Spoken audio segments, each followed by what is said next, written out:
Thank you everyone for joining us today for our viSNE event. My name is Hannah Polakowski and I'm a scientist at Cytobank.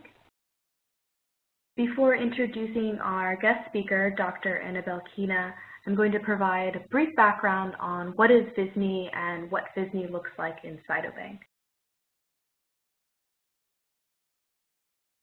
For those of you who are unfamiliar with Cytobank, briefly, what is Cytobank? Cytobank is an end-to-end, cloud-based, compliant, and secure single-cell knowledge management solution. There are three basic components that comprise Cytobank.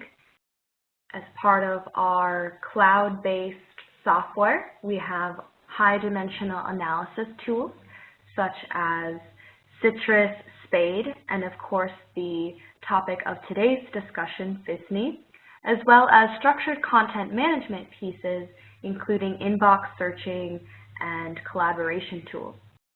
And finally, we also have an informatics consulting services division where we provide data analysis training as well as custom services such as protocols, data analysis tutorials, and helping our customers take their data to results.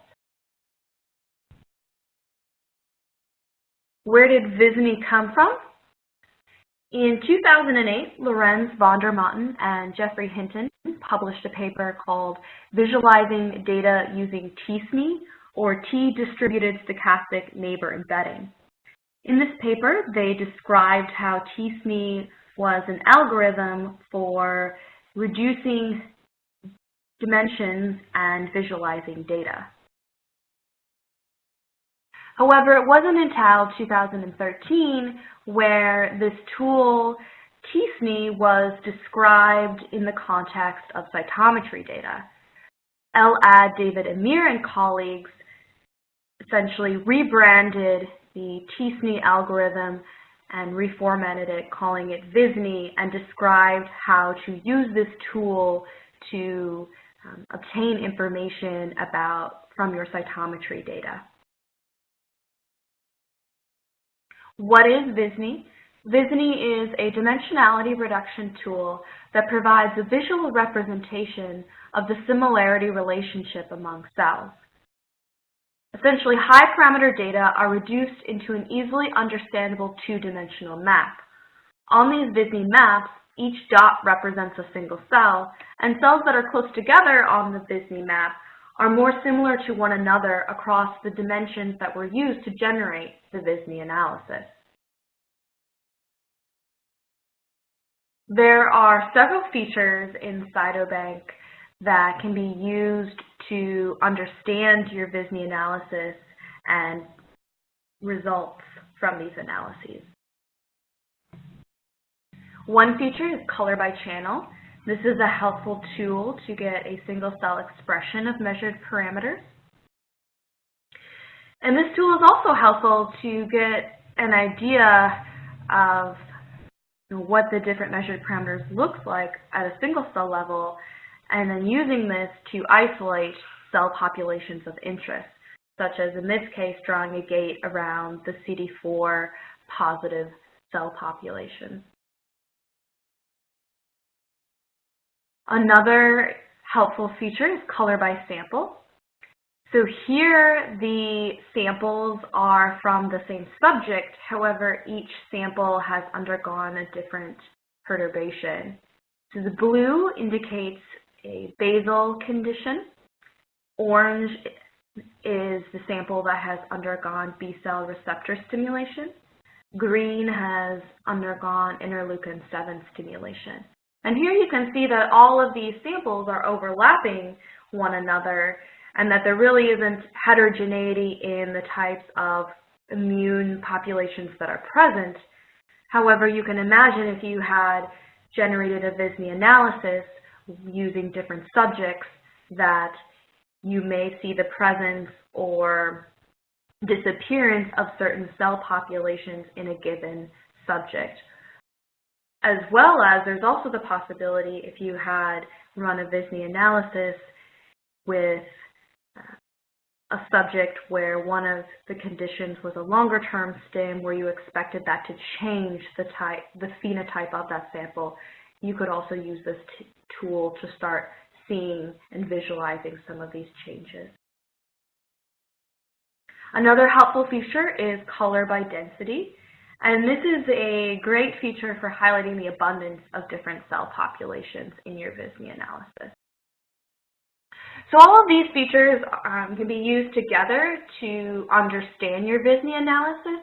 Of course, there are other tools within Cytobank that can become part of your analysis workflow to also extract and get the most out of your high parameter data. So for example, you could take these viSNE data and use SPADE for clustering. What is the Cytobank viSNE advantage? With Cytobank's cloud implementation, you have the ability to experience decreased runtime for your viSNE analysis. You can fire off parallel runs since it is a cloud application. It's going to free up your local computer for other activity. And as I mentioned before, after you've run your viSNE analysis, you could use other Cytobank tools to cluster your data. There's also the ability to export statistics on Cytobank to try to quantify observed results. And since it's in the cloud, all you need is a browser to access your data and viSNE results. Now I'm going to provide a live demo of what viSNE looks like in Cytobank. This is the viSNE setup page in Cytobank. The first thing you will need to do is choose a population for your viSNE analysis. Selecting a population is going to depend on the questions being asked of your data. However, a good place to start is to choose a lightly gated top-level population, such as CD45 cells here. I'm going to select all of our samples. And then next, we want to choose the type of event sampling. So there's the option to choose proportional sampling or equal. So here, we're going to choose equal sampling because we want a representative sample from all 3 of our samples. Next, you need to choose the channels that will be used to generate your viSNE analysis. Selected channels should contribute to the separation of desired populations, so essentially immunophenotyping markers. We're going to select those. Next, you have the option to choose the appropriate compensation for your data. Here, these are mass cytometry data, so that's not applicable in this instance. Or if you have fluorescent, you can change this. And then you also have the option to change these advanced settings in Cytobank as well. I'm not going to talk about how to adjust these. It's going to depend on your data. However, Dr. Belkina will discuss how to change these settings in her talk later. Again, just briefly, what some of these viSNE features look like actually in the Cytobank viSNE interface. This is color by channel.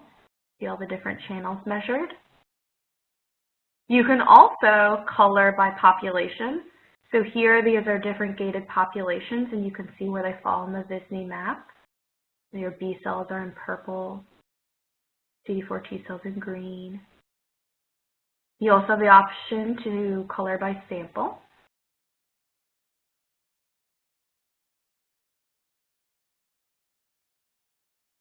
As well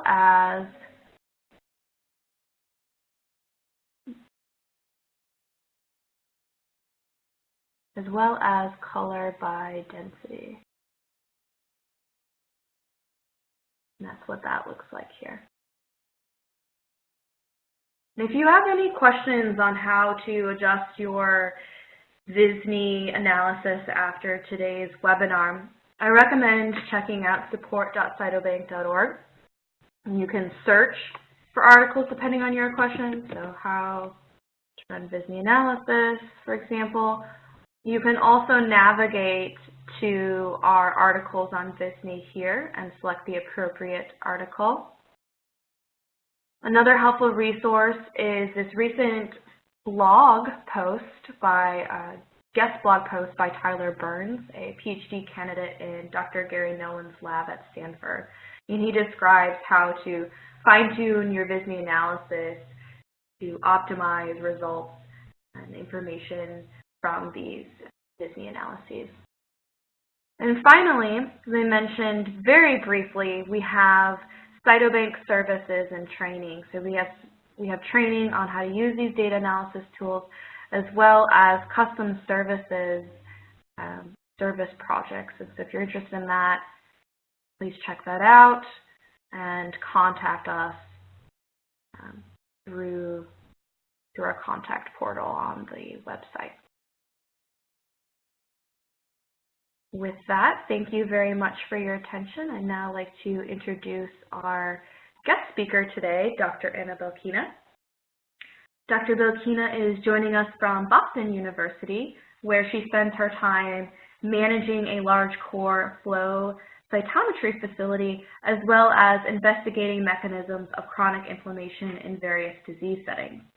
Today, she will share practical applications for how she has optimized viSNE analysis for her data. All right. So I'm going to talk today about my research and how we use viSNE and other automated analysis tools in the analysis of multicolor flow cytometry data sets. I'm very excited to speak here. Thank you, Cytobank, for allowing me to present my research. So just a quick outline of today's talk. I'm going to talk briefly about my research interest and that provoked our need in data analysis methodology I'm reporting today. I will quickly overview our panel design and spend a good amount of time discussing high-dimensional data analysis that we're using and what a wet lab scientist can do after the initial terror of programming tasks wear off a little bit. So then I'm going to show some preliminary results that we obtained, and then I'll just wrap up. So just a few words about me. I am an MD, PhD. I did my PhD in Boston University School of Medicine, was working on epigenetic regulation of inflammation and obesity. And now I work in flow cytometry core facility as a research scientist, and also I'm doing my postdoc in the Department of Microbiology. So my main interests are innate immune function in chronic inflammatory conditions and flow cytometry data analysis. So before I get into the data analysis part of the talk, just like to outline how our research shaped our needs in flow cytometry methodology. So in our lab, we seek to elucidate how immune exhaustion impacts the course of a variety of chronic conditions. And most of you know exhaustion or checkpoint inhibition occurs when either the antigen specific for the immune response, such as pathogen or tumor, or non-specific inflammatory signals are sustained in a host well past the acute phase of the response. So the exhausted cells are described by the progressive loss of ex vivo functional capacity and expression of so-called inhibitory receptors. So this field gained a lot of interest in recent years due largely to the groundbreaking clinical trial results using therapeutics that block the PD-1, PD-L1 pathway and other inhibitory receptor pathways in late-stage cancer patients. So here's an example from one melanoma patient in anti-PD-1 clinical trial showing eradication of the tumor 90 days after treatment initiation. So the immune cell's exhausted state appears to be transient and not permanent and reversible when signaling from the inhibitory receptor was blocked. And one view of how immune exhaustion progresses is that an individual cell will upregulate more and more inhibitory receptors and over time, and this will be linked to the loss of effector functional capacities. However, evidence from our group and the others indicate that the process likely occurs in more complex branch manner, and factors in the microenvironment drive distinct immune cell subsets into a variety of inhibited states. So we hypothesize that these states may be reflected through the individual inhibitory receptor signatures on individual cells. And we wanted to build a collaboration hub between our group and several translational research labs in our institution, so where we would acquire blood and tissue samples from diseased subjects along with matched controls, and from these subjects we would measure inhibitory receptor signatures on the variety of immune cell subsets, and at the same time we could sort populations of interest for the ex vivo functional profiling and other studies. So this was about 2 years ago when we started. Now we have an ongoing research project on oral squamous cell carcinoma, several HIV projects, a systemic sclerosis project, so we got quite popular. And this research relies on single-cell cytometry methods, and it takes us to an obvious question, so why not mass cytometry? Okay, so we all know that there are major differences between fluorescent mass cytometry and CyTOF. On one hand, cannot detect forward and side scatter. Its sensitivity range and sampling efficiency speed are dramatically lower. On the other hand, you can interrogate more than 3 dozens of parameters at once, 4 dozens I think now, right? And no spectral overlap to struggle against. And for us, sensitivity was extremely important because we know that many inhibitor receptors are dimly expressed, and low sampling efficiency would prevent us from seeing rare populations of immune cells. So what is more, we want to be able to purify cells for functional assays, and it's kind of complicated to do with CyTOF, right? So we felt that even though we can detect less parameters with fluorescent cytometry, it was still the optimal choice for our specific studies. And I'll not spend much time talking about our fluorescent cytometry setup. We have a sorter with 16 color capabilities, so a total of 18 parameter. And we did some tweaking and troubleshooting how to get the best quality data from that. I'll be happy to discuss that if we have extra time. I'm not sure this is relevant to today's talk. So we developed a panel for single tube inhibitor receptor profiling. So I will not talk about iterative steps of panel development today. So this is the final result. These are the antigens that we can do and immune cell subset gating. So with this panel, we'll look at innate immune cells like gamma delta T cells, NK cells, iNKT cells, also conventional CD4s, CD8s, and what we call Tregs in quotes because we don't have FOXP3 here, obviously. So this panel has 5 inhibitor receptors, and these are TIM3, PD1, LAG3, TIGIT, and CD160, and also an activation receptor, CD137. It's a novel target for cancer immunotherapy, so we wanted to see it too in the panel. So we can determine all combinations of these 5 receptors on every cell acquired in the sample. And we have 2 flavors of this panel. One is this basic 6 receptor version, and then another is slightly altered to allow naive memory T cells and Treg gating. It has only 4 inhibitor receptors. So this just came out in Cytometry A in October. It's available on the website. You can read our paper on that. And our gating strategy is very straightforward. So we gate out our doublets, debris, dead cells, CD19 and CD14 positive cells because we're not interested in them right now. And then we gate on CD3 and CD3 positive and CD3 negative. We can gate NK cells, CD4, CD8s, and then so-called Tregs, you can see in the bottom here, and also gamma delta T cells, iNKT cells. We gate the iNKT cells based on the alpha 24 TCR and NKT tetramer ligand conjugated with ABC. And the inhibitor receptor staining looks, I have to say, it looks pretty good. It looks better than most of the stuff I've seen published. I will boast a little bit here.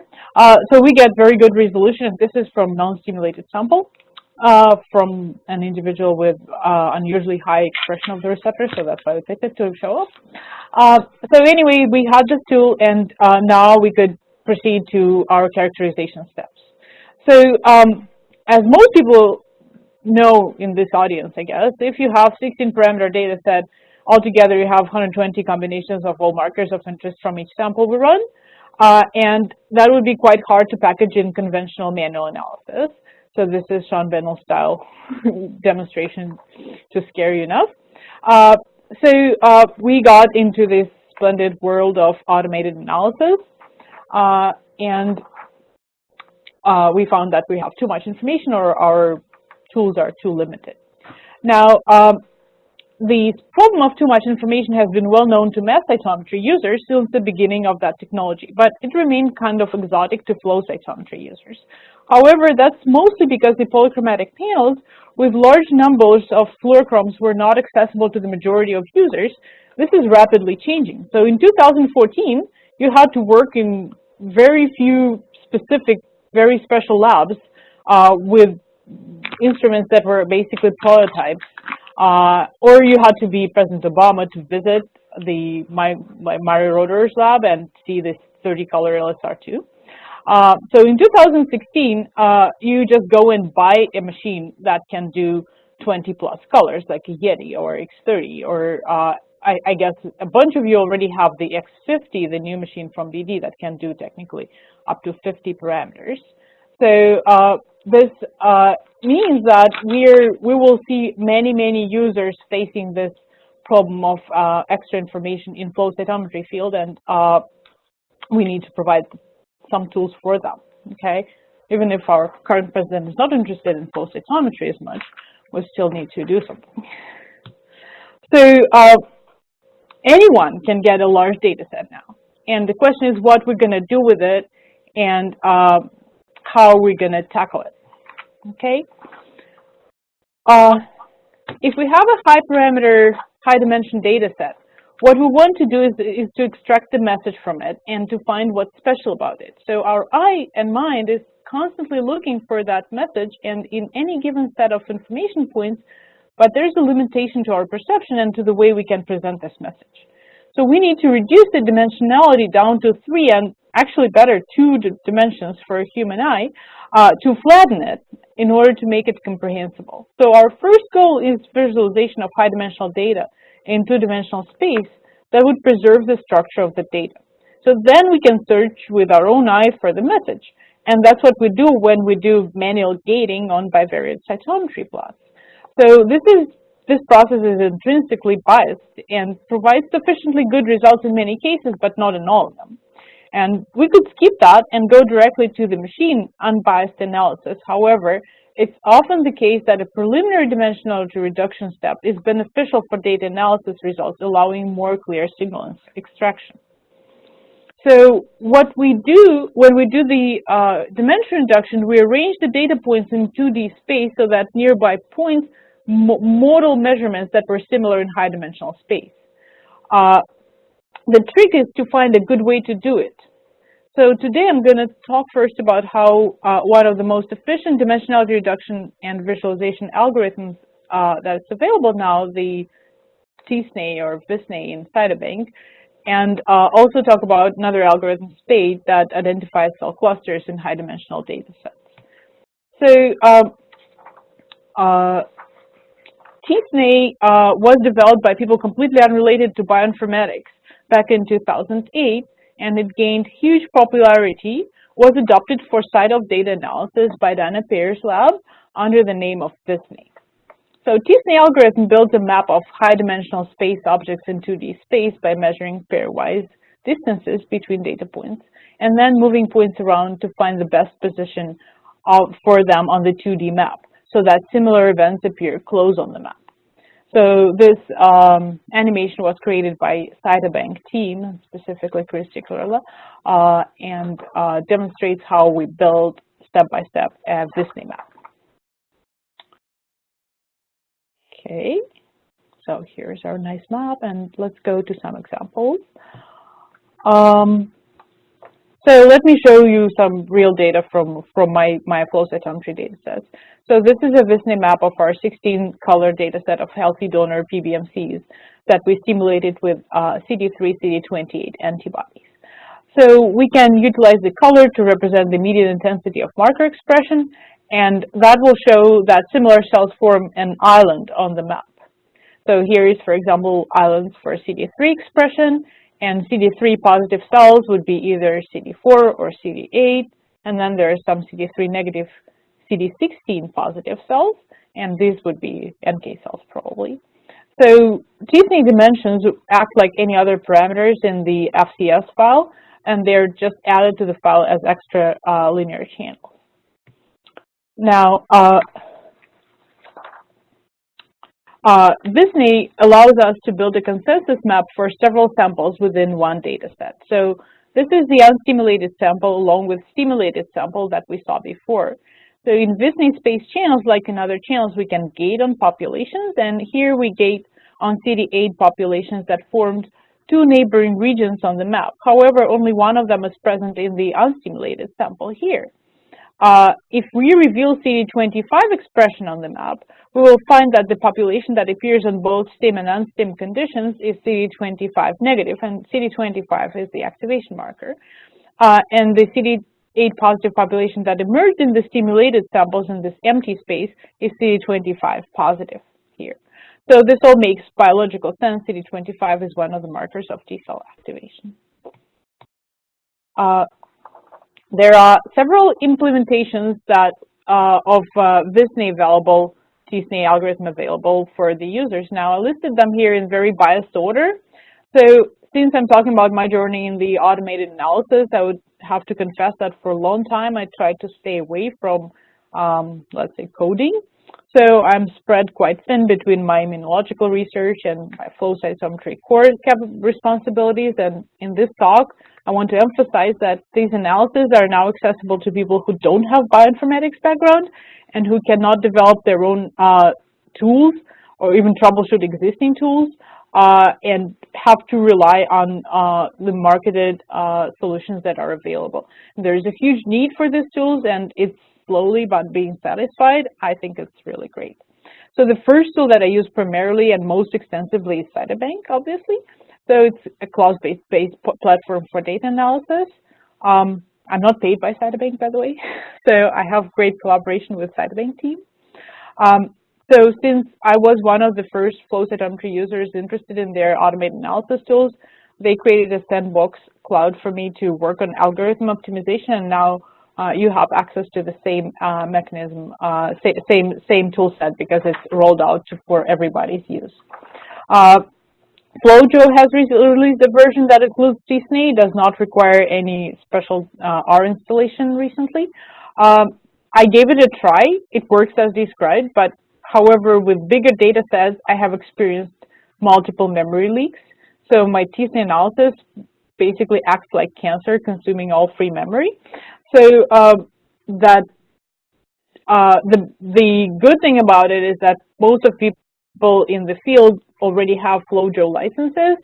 However, if you're doing any big data analysis, right now I don't think Flojo analysis is actually up to the point unless you go with their cloud solutions as well, which I think are still being developed. Now, I don't have much personal experience with FCS Express. I just listed that they do have some kind of tSNE implementation, and now we go to more complicated solutions. That is a MATLAB implementation. It requires MATLAB. I haven't tested it myself extensively. I know very few immunologists that actually use MATLAB. It would be a huge limitation for the broader user base. And I mean, because tSNE is so popular in computer science and various machine learning applications, you can find it implemented in a variety of programming languages, which is not very helpful if you're not a computer science specialist. So if you are, you probably don't need my advice on this. So just so that you know, this is, for example, a tSNE map of a machine learning algorithm that recognizes different patterns in the images. So it sorts images from Google into, I think from Instagram actually, into different populations of some insects in the corner here and like fishes in the corner there. So if you go into the bigger world of computer science, you'll find tSNE popular and implemented and being of huge interest. So we'll go back to bioinformatics, I guess.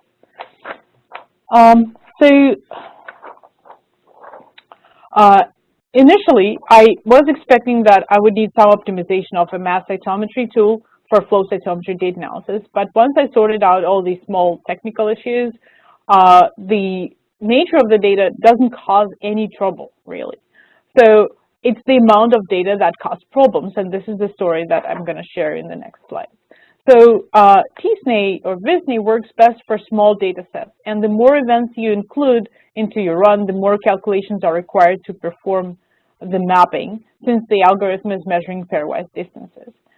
So there is some algorithmic path to overcome the problem, but it doesn't relieve the burden completely. So then there's also this crowding problem when there are too many events and they appear to be too many neighbors. So as opposed to manual analysis also, where we can gate a sample and then copy those gates to the whole set of samples, viSNE analysis cannot be supplemented with more samples. So it combines all samples from the set and analyzes them all at once. So there's no, viSNE learns a new map each run. There's no function that would define the map. There is some work in progress, I know, from several groups who try to actually make expandable viSNE, but I don't think it's really working well yet. And there are some limitations that probably cannot be overcome at all with this task. So you have to run big data set if you have a big data set. So all my flow cytometry strength, which is a high throughput, that mass cytometry for rare populations, is impacted by these problems with big viSNE data sets. So let's say I need just a handful of cells in flow cytometry terms, right? Say like 50,000 events. Like I have 2 groups of 10 subjects per group in my study, and that's not really a large group for a human immunology study.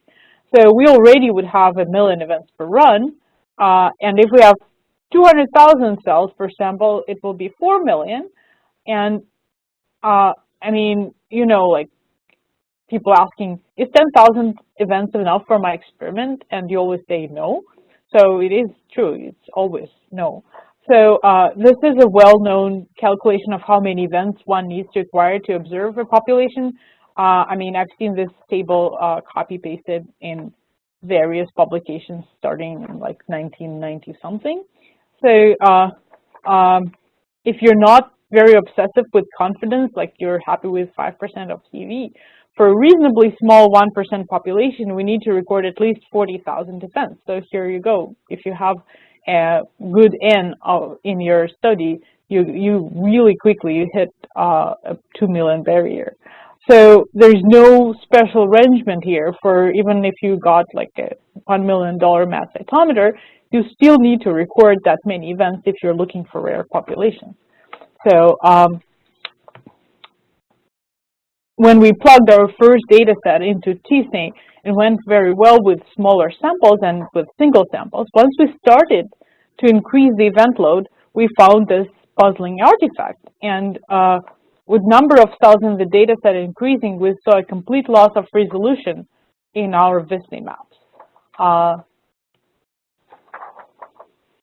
So to treat that, Cytobank packaged a standalone viSNE algorithm used in Cytobank for me to explore its capabilities on my computer. And what I did, we took the healthy subject PBMC sample stained with my 16-color panel. I subsampled it into 500,000 events of live single non-B, non-monocyte PBMC population, and then I did viSNE with this standalone version of the algorithm that produced a viSNE map and extensive analysis log. So just a few words about the viSNE mechanics. I would refer anyone who is interested in the exact mechanisms of how viSNE works to the extensive literature that exists. So I'll just summarize the details that are super important for the story. So viSNE runs in iterations. With each iteration, viSNE produces a better version of the map. The quality of the map is reflected by so-called KLD. So these parameters reported for each iteration, and in our case, KLD shows how much information is lost when the high-dimensional data are flattened onto a two-dimensional map. So the points on the two-dimensional map move with each iteration to minimize the KLD. And when this project started, Cytobank was the only platform that allowed users without programming skills to run viSNE on native files that didn't require external coding or transformation steps. But it still didn't allow to titrate the algorithm parameters, and you could only define the number of events in the run, and it would subsample them if requested.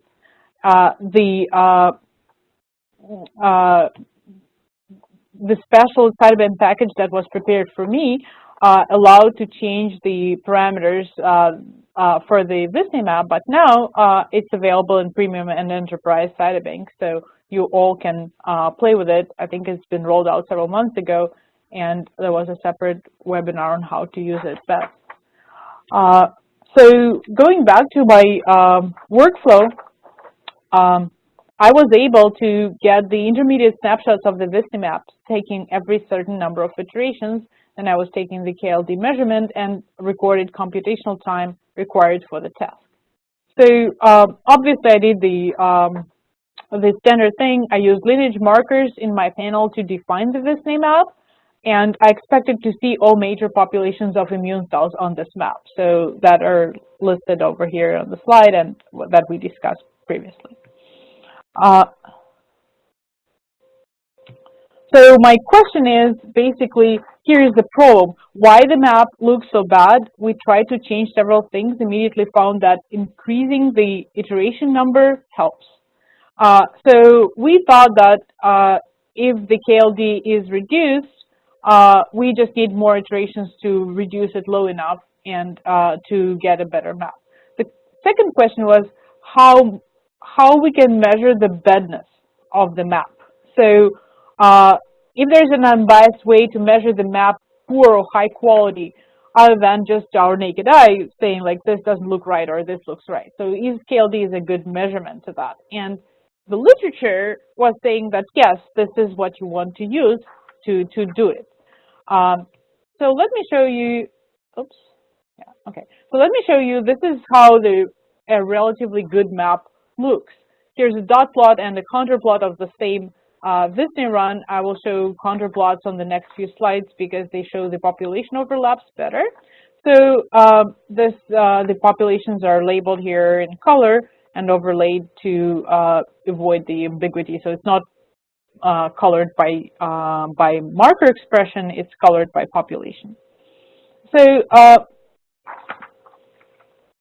we measured KLD in runs where we set the total iteration number to be as low as 500 or as high as 2,500 iterations.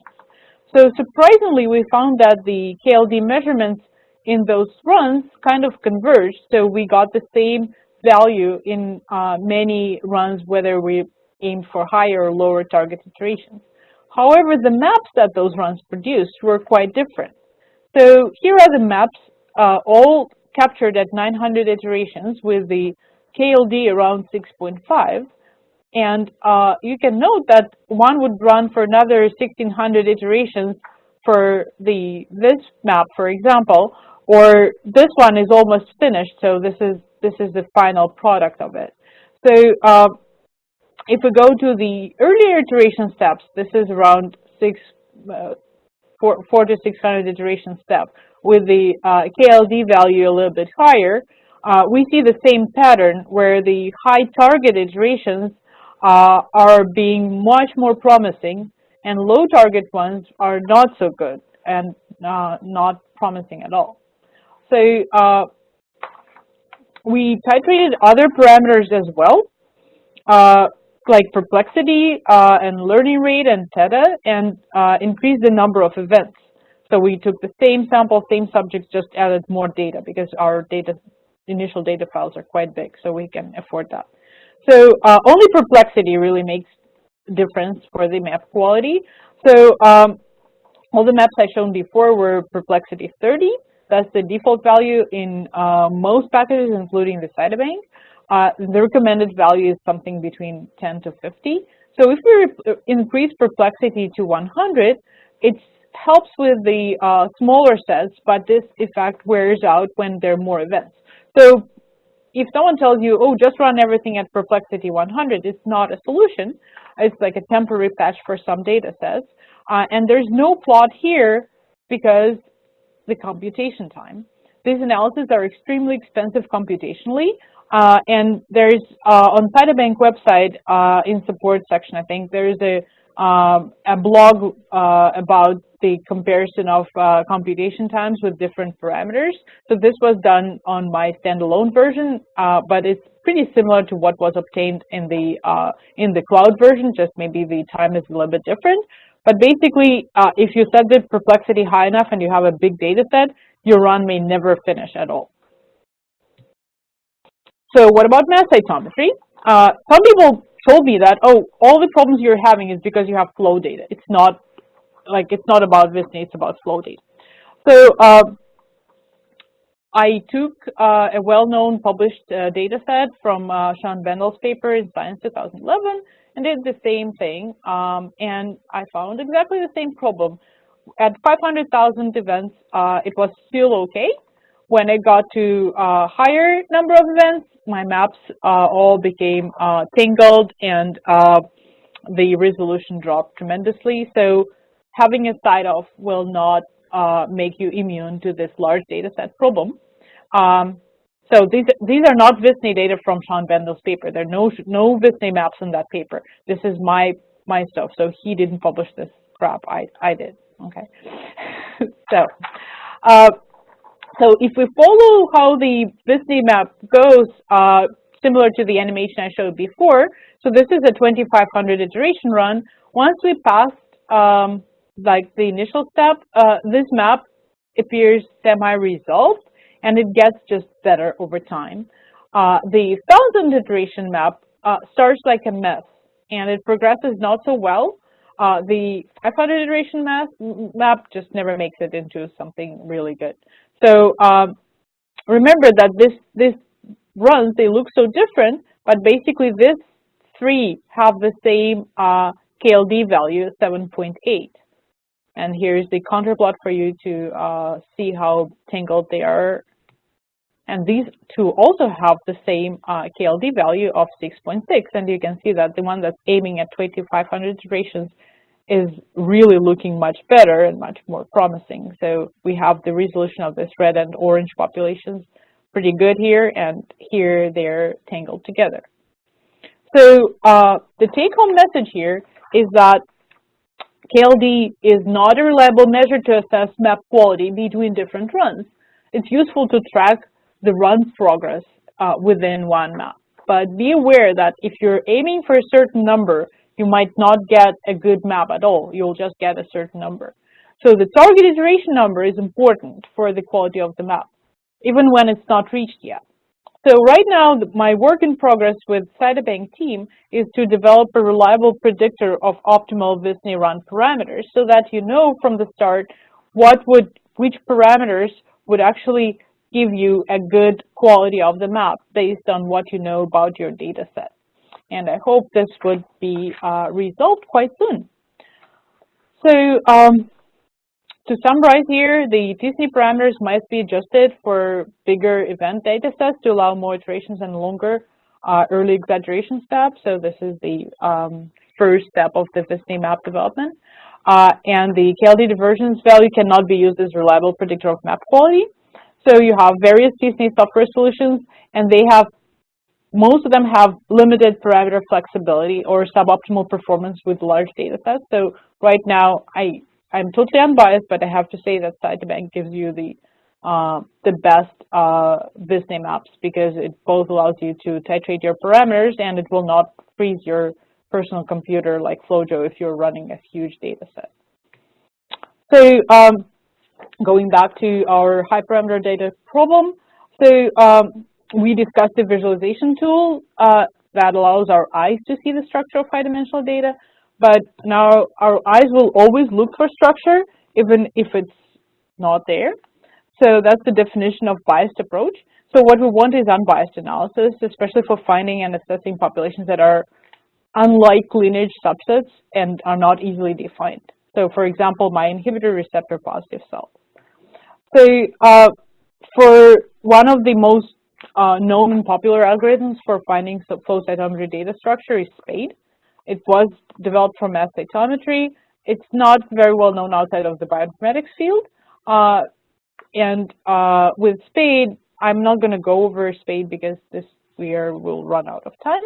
But you start with a compensated cytometry data set, downsample it in density-dependent fashion, and then the neighboring cells are grouped by unsupervised hierarchical clustering in an agglomerative manner, and then the nodes are linked into the minimum spanning tree, and that one is flattened for 2D display. And this is the dimension reduction step, basically. And then it's upsampled back, and the events that were removed in the beginning returned back into the data set, added to the nodes that contain similar cells. So you can also have several parameters to adjust. You can choose clustering channels, choose how much you downsample, and number of nodes on the SPADE tree. So SPADE works pretty well with flow cytometry data. So this is an example of a 200-node tree. And you know that node size represents how many events are in there. So we can do overlay the median expression of the markers and annotate the tree. We can check how the how our annotation is accurate by actually picking branches of the tree and looking back into manual, into 2D bivariate plots. And so we end up with something like this, with a very well annotated tree, and we can take it from there. So we have all our subsets of interest, mostly. So the problem is that the rare populations are lost in SPADE, and it's a well-known problem.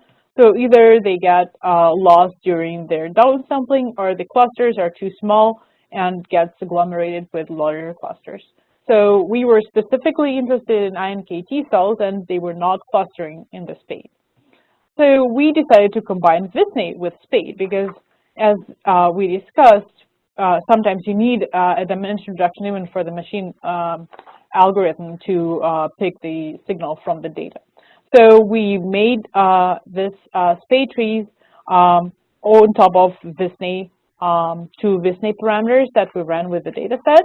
So same tree as you saw before, sorry, same data set as you saw before, but a different tree. So no non-stimulated or stimulated with CD3, CD28 PBMCs. And you can see that we can see the population that we saw before, and we can see actually the iNKT cluster. So it's right here on the viSNE map. It's that small thing, the red dot here, and it clusters beautifully. It's just 37 cells out of, I think, 50,000, and it's very accurate and reliable. So we were very happy with that, and it was perfect implementation of viSNE plus SPADE pair.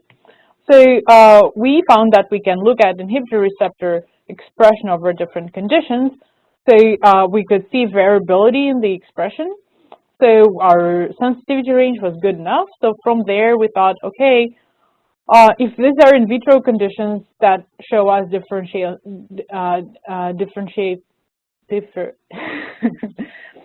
differential expression, so can we look at in vivo signatures in patients? So, and actually, by the way, this is also a good way to see whether your map quality is good enough. So if you have the map that has tangled populations, like here, CD4 and CD16 cells, they will be tangled on the SPADE tree as well. And if they're actually separated well, then they would be separated well.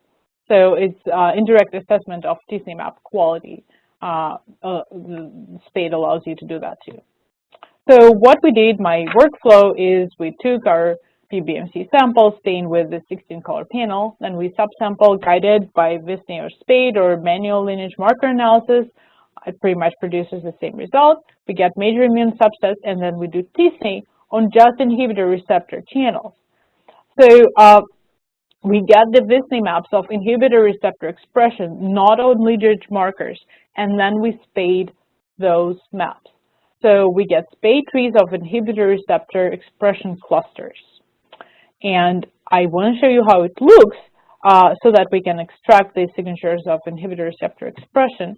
So it looks like that. It's nothing like this beautiful SPADE trees where you can immediately see the populations and say, oh, these are T cells, these are B cells. No, this looks like kind of a mess. So these are 5 inhibitor receptors, it's just I coded them A, B, C, D, and E for easiness. So you can see that we can have the different combinations of expression of different inhibitor receptors, and then you can either annotate it manually using bubbles in SPADE, or you can actually extract the information from each node and do computational extraction of the information the same way. So once we have that, we can extract the signatures of inhibitory receptor expression in different subsets of immune cells. So I eliminated E because it barely was expressed in this data set, so I have just 4, A, B, C, and D. So I have all the 16 combinations of expression profiles, right? And this is the population, I think these were CD4s. So you can see that the expression shows as hits, basically. So there are certain combinations that show up and certain combinations that never show up. And also, if you look at another subset of immune cells, I think these were one of the NK cell subsets, you can see much more variability in the receptor combinations. And for example, this combination never showed up in the population number 1, but actually was very prominent here. And we actually start seeing like quadruple positive cells and triple positive cells, while here there's only one combination of triple positives available. So, I mean, and because I can do big data sets, I can have a good N, and I can plug in the diseased versus healthy individuals, and I can look for specific combinations that are interesting and that are different in disease and healthy condition. So now, because I'm doing all this on the FACS sorter and not on CytOff, now I can go back to manual gating and actually sort this interesting populations and do functional profiling and get quite interesting results, which I hope I will present sometime else, somewhere else. So as a tool, this looks fantastically well. And I would like to thank everybody who helped me with this research, so especially Cytobank team, and Chris is my big guru in all the troubleshooting and development of these tools, and a bunch of people from my university, and ISAC, the International Society for Advancement of Cytometry, who titled me an emerging leader in 2015. So this is a big award that helps me to develop my cytometry research forward.